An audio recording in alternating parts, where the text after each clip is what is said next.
'62 Thunderbird, and it's restored to the nines. It's gorgeous. I like these anyhow, that rocket ship Thunderbirds.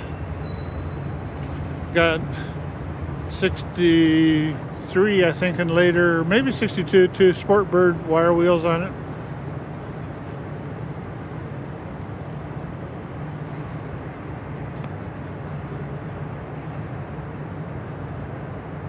And I can only do the cars that I can get on all sides of for this.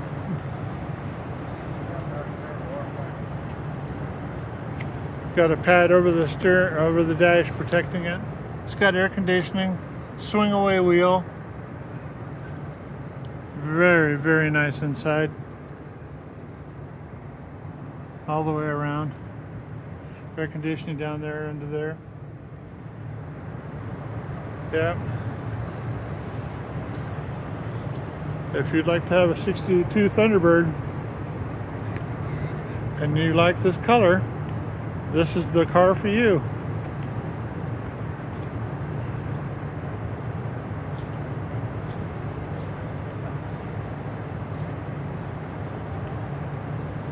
It is beautiful.